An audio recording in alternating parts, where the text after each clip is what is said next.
What's up everybody, Omega here. Thanks for checking out the video today. I appreciate it. Today we're going to be looking at some of these new potions that they've been introduced to the game. Talk a little bit about what they do, the best uses of them, and just a brief overview of where you can obtain them, how you can obtain them, and where you should be using them. Again, thanks for checking out the video. Please don't forget to like and subscribe. I'll have some new content coming soon. I also have a promo code for you guys for some free stuff in the game. I will drop that in the description below, so please make sure you check that out. Alright, let's get started. So basically these new potions, there's 3 tiers.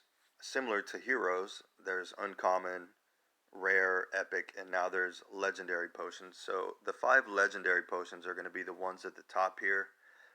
And if you look at these, they do some really cool stuff. They're incredibly expensive. They're 500,000 gold a piece, I'm pretty sure, and you can only bring one at a time into a battle. These were basically designed for the new Inferno level difficulty in the campaign.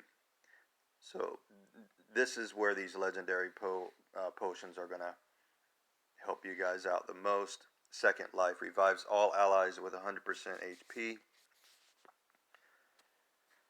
Angel's Blessing removes all negative statuses and restores 100% HP and 100% mana to all allies. So that's a really cool one. Unfortunately, you can only bring one at a time, but that'll be really helpful in the Inferno campaign. Essence of Skyron deals damage based on 50% of the target's max HP and inflicts freeze for 3 turns on all enemies. So that's a really cool one. Again, really useful in the Inferno campaign. Can't really think of where else you would be able to use this one, because you won't be able to use it on the raid boss since it inflicts freeze and they're impervious to freeze.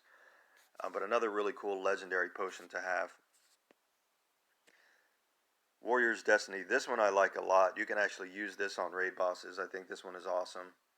Grants increased attack, increased speed, increased critical damage, increased critical chance, Color Master, and Board King for 9 turns to a single enemy.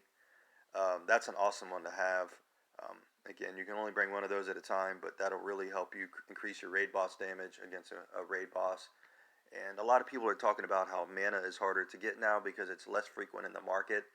But if you use some of these new potions, specifically this one, ultimately you'll need to bring less mana with you against some of these raid bosses if you're using some of these new potions correctly.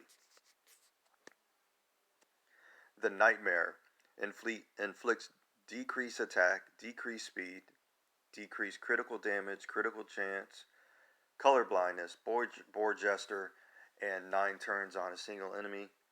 This one is really cool. I'm excited about having this one.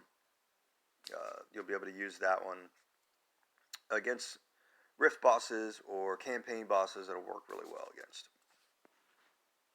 Alright, again, and you see some of the other tiers here. There's uncommon, there's rare, there's epic, and we just went over the legendaries. A couple of things that were added were these revive potions and what they look like. We always had a large revive potion. Now there's these new smaller ones. Liquid of Life revives an ally with 5% HP. You can bring 3 of those at a time with you. There is now a medium revive potion. Revives an ally with 25% HP. You can bring 3 of those. And then of course we've always had the large one, which is the Nectar of Life. Revives an ally with 50% HP. And now you can bring 3 of those in a battle against yellow raid bosses. This is where these are going to be most efficient for you. You can bring 3 of those at a time, as opposed to previously it was only 2. So that's a big help there.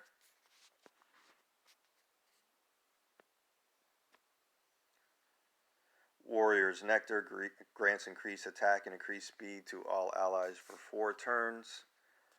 And then we have these large Tank's Nectar, which grants increased defense and immunity for 4 turns to all allies. That one's really cool. Protector's Nectar grants taunt and protective shield based on 50% of the target's max HP for 4 turns to an ally. And here's one that I probably like the most. This is a new one. It's Cursed Elixir. It removes 3 random positive statuses and inflicts curse for 2 turns on a single enemy. You can bring 4 of these at a time with you in the game. I think the large ones are 50,000 gold in the market. These are great for the purple raid boss. So we all know that purple raid boss is hard to take down, and this is another option that we have, another feature to bring with us into the battle against the purple raid boss that'll really help you out. Bring these with you, remove all those annoying buffs that he puts on him, and it's going to give you a better chance to kill him. It also inflicts curse, which disallows him to add any new buffs to himself throughout the battle. So these are really valuable. I would stock up on as many of these as you can whenever you see them in the market, because they're going to be very valuable. Burning Elixir inflicts burn for 4 turns on all enemies. Personally, I'm going to be using this one against the green raid boss. This will be great for him when you fight the green one, because, well, for me, I bring Eldred as my main damage dealer, and she deals more damage to the green raid boss the more buffs that he has, or the more debuffs that he has on him.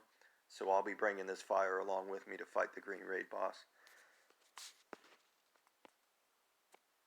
Death Elixir. This one just looks really cool. Not only that, there's a small, medium, and a large, or an uncommon, a rare, and an epic, depending on how you look at it. And then it just deals 5,000 true damage to a single enemy. So you could fire this off, and it's going to take 5,000 damage off your enemy. Again, probably good in the rifts, some of the harder rifts anyway, and against the Inferno difficulty level of the campaign. This other new one here is a Leech potion, and inflicts Life Leech and Mana Leech for 3 turns on a single enemy. Again, there's small, medium, and large of those. The large one is inflicts Life Leech and Mana Leech for 4 turns on a single enemy, and you can bring 3 of those per battle with you. So those will really help. So just kind of a brief overview, guys, of some of these new potions. I think a lot of them are really, really cool. They look cool. They're useful in the game. They're going to help us out in some of the more difficult areas of the game. And I'm excited to have them. Let me know what you think in the comments. And don't forget to check the description out. It's going to drop the promo code in there for you guys to get some free stuff in the game. And I hope you enjoy that. Again, thanks for checking out the channel. Omega, peace out.